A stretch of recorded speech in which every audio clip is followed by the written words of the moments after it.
तो हेलो, आज हम बॉडी फ्लूइड्स एंड सर्कुलेशन पढ़ने वाले हैं थ्रू द नवमेश सर के लेक्चर। नवमेश सर के जो लेक्चर नोट्स है उन्हीं से पढ़ने वाले। शुरू करते हैं। सबसे पहला हमारा ब्लड होता है। ब्लड क्या है?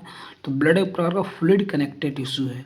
मतलब जो ब्लड होता है हमारा फ्लूइड कनेक्टिव टिश्यू के अंदर आता है, जिसके अंदर सेल्स होते हैं और एक्स्ट्रा सेलुलर मैट्रिक्स होती है। ठीक है, इस एक्स्ट्रा सेलुलर मैट्रिक्स को क्या बोलते हैं? प्लाज्मा बोलते हैं। तो हमने क्या पढ़ा? ब्लड। ब्लड हमारा एक प्रकार फ्लूइड कनेक्टिव टिश्यू होता है, जिसके अंदर cells and extra cellular matrix होते हैं।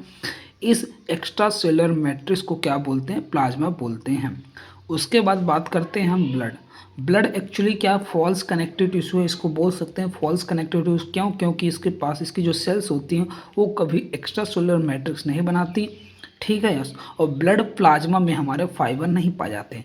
तो ब्लड हमारा एक फॉल्स कनेक्टिव टिश्यू है। क्यों है? क्योंकि इसकी जो सेल्स होती हैं कभी एक्स्ट्रा सेलुलर मैट्रिक्स नहीं बनाती, और इसके अलावा जो ब्लड प्लाज्मा होता है उसमें फाइबर नहीं पाए जाते हैं।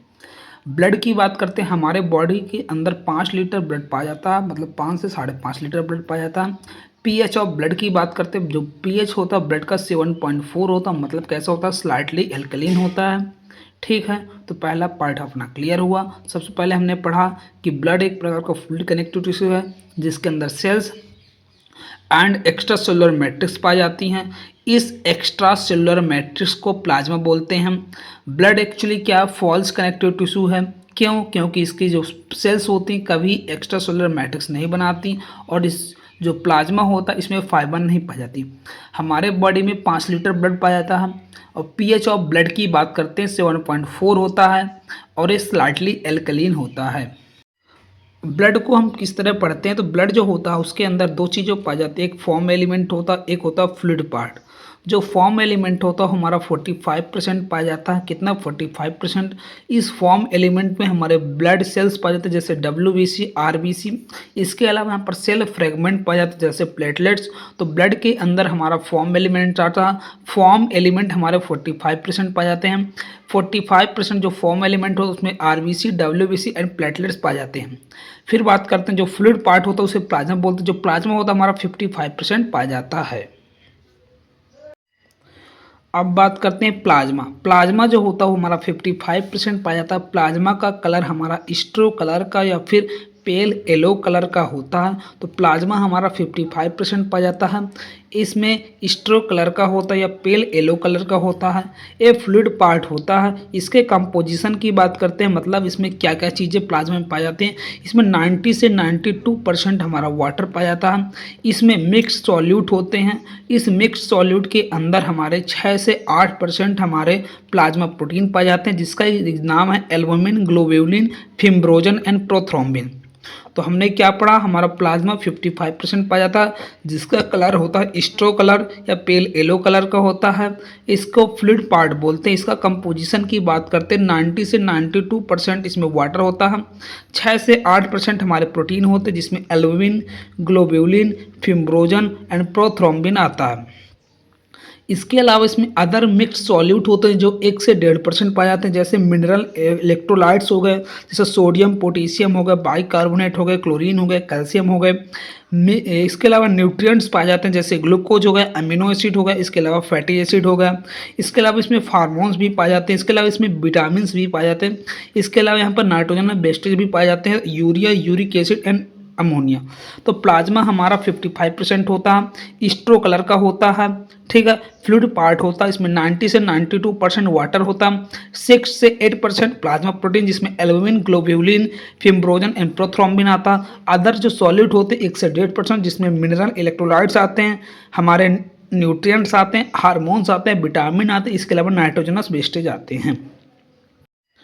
अब प्लाज्मा प्रोटीन के बारे में बात करते हैं। सबसे पहला प्लाज्मा प्रोटीन होता है एल्बुमिन। तो एल्बुमिन क्या करता है? It help in maintaining osmotic pressure.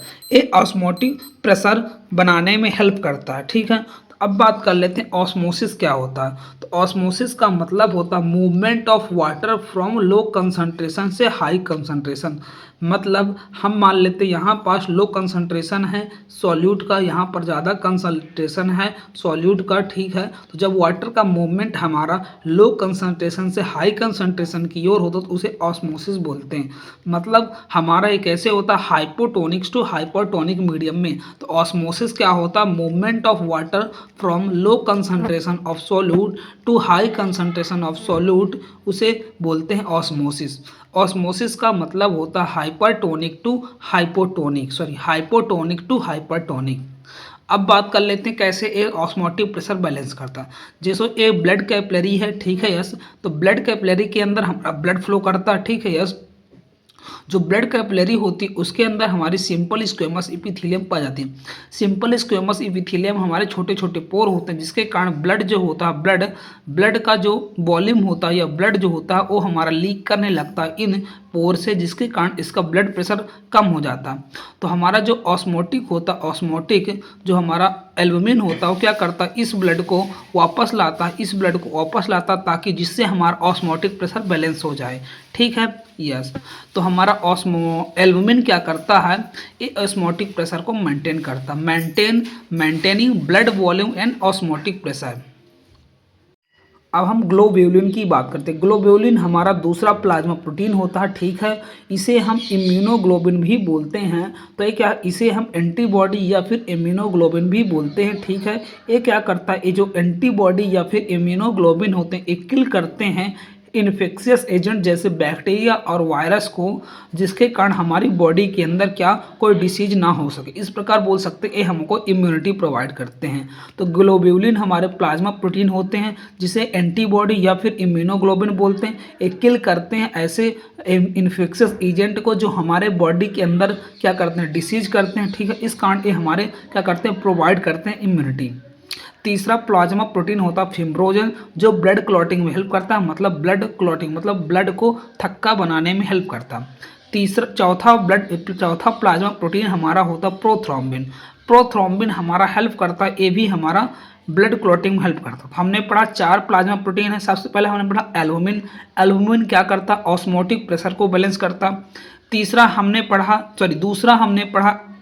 दूसरा हमने पढ़ा ग्लोब्यूलिन, जो ग्लोब्यूलिन होता है इम्यूनिटी प्रोवाइड करता। तीसरा हमने पढ़ा फिब्रोजन हमारा ब्लड क्लॉटिंग में हेल्प करता। चौथा हमने पढ़ा प्रोथ्रोम्बिन, वो भी हमारा ब्लड क्लॉटिंग में हेल्प करता।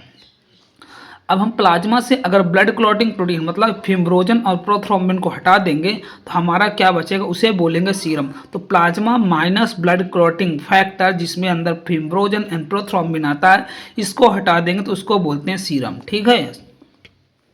अब बात करते हैं फॉर्म एलिमेंट। तो हमने पढ़ा था फॉर्म एलिमेंट हमारे 45%, इसके अंदर डब्ल्यूबीसी, आरबीसी और प्लेटलेट। सबसे पहला फॉर्म एलिमेंट हम पढ़ते हैं आरबीसी। आरबीसी को हम बोलते हैं रेड ब्लड कर्पसल भी बोलते हैं, ठीक है यस। इसे एरिथ्रोसाइट भी बोलते हैं। तो आरबीसी के फॉर्मेशन को एरिथ्रोपोसिस बोलते हैं, मतलब आरबीसी जब बनती है उस कंडीशन को, उस प्रोसेस को एरिथ्रोपोसिस बोलते हैं। आरबीसी का फॉर्मेशन हमारे एम्ब्रियोनिक कंडीशन, मतलब जब हम माँ के वोम्ब के अंदर या फिर कह सकते हैं पेट में रहते हैं तो उस समय फर्स्ट आरबीसी हमारी बनती है, और वो आरबीसी हमारे योग सेक के अंदर बनती है। योग सेक क्या होता है, योग सेक हम क्या पढ़ते हैं, जो हमारा योग सेक हमारे एंडोडर्म, मतलब हमारे पास 3 जर्म लेयर पाई जाती हैं, एंडोडर्म, मीजोडर्म एंड एक्टोडर्म। तो इसके अंदर जो होता है उसे बोलते हैं योग सेक। तो योग सेक के अंदर हमारा क्या फर्स्ट आरबीसी बनता। उसके बाद जब हम अडल्ट हो जाते हैं या फिर अडल्ट में आरबीसी फॉर्मेशन, अडल्ट में जब हमारा जन्म हो जाता है उसके बाद आरबीसी का फॉर्मेशन हमारा रेड बोन बैरो के अंदर होता है। शेप ऑफ आरबीसी की बात करते हैं। आरबीसी का शेप हमारा बाइकॉन्केव शेप होता है। नंबर ऑफ आरबीसी की बात करते हैं हमारे 5 से 5.5 मिलियन पर क्यूबिक सेंटीमीटर, मतलब इसको क्या बोलेंगे, पर क्यूबिक मीटर क्यूब, मतलब पर क्यूबिक बोलते हैं, ठीक है यस। तो पर क्यूबिक ब्लड में हमारा 5 से 5.5 मिलियन आरबीसी पाए जाते हैं। फिर बात करते हैं मोस्ट जो मैमल्स होते हैं, मतलब जो मोस्ट मैमल्स होते हैं उनके आरबीसी के अंदर न्यूक्लियस एवं सेल ऑर्गेनल्स नहीं पाए जाते, केवल एक ही सेल ऑर्गेनल्स पाया जाता है, वो होता हमारा राइबोसोम, ठीक है। तो मोस्ट ऑफ मैमल्स में बात करते हैं कि न्यूक्लियस एब्सेंट होता है, ठीक है। अब ये न्यूक्लियस क्यों एब्सेंट होता है, सेल ऑर्गेनल क्यों एब्सेंट होते हैं, ताकि वो मैक्सिमम स्पेस दे सके हीमोग्लोबिन को, ठीक है। तो हीमोग्लोबिन एक प्रकार का पिगमेंट होता है, प्रोटीन होता है, जो हमारे आरबीसी के अंदर पाया जाता है, और इसी के कारण हमारे जो ब्लड का कलर क्या होता है, रेड होता है। इसी के कारण जो होता है आरबीसी, जो ब्लड का कलर क्या होता है, रेड होता है, ठीक है। यस, आरबीसी के कारण ही जो हमारे इसे रेड ब्लड कार्पसल बोलते हैं, या फिर ब्लड हमारा रेड होता है, ठीक है। यस, अगर एसर्शन पूछता, एक क्वेश्चन आ जाता है कि माइटोकॉन्ड्रिया एब्सेंट होता आरबीसी में, एसर्शन बोला गया है, रीजन बोला गया mitochondria used oxygen in aerobic respiration, so mitochondria absent in RBC, so that O2 field in RBC can be transported. तो ये बोला गया, एसर्शन बोला गया है कि माइटोकॉन्ड्रिया हमारे आरबीसी के अंदर एब्सेंट होता, तो एसर्शन तो हमारा सही। रीजन बोला गया कि अगर माइटोकॉन्ड्रिया उसमें प्रेजेंट होगा तो वो सारी ऑक्सीजन खुद ही यूज कर लेगा और वो ट्रांसपोर्ट नहीं कर पाएगा, तो ये भी हमारा सही। एसर्शन और रीजन दोनों सही और करेक्ट एक्सप्लेनेशन भी होता है। तो आज हमने फर्स्ट लेक्चर को रिवाइज किया विथ इन 15 मिनट बोल सकते हैं। तो नेक्स्ट लेक्चर देखेंगे उसमें भी हम 15 मिनट में रिवाइजन कर लेंगे।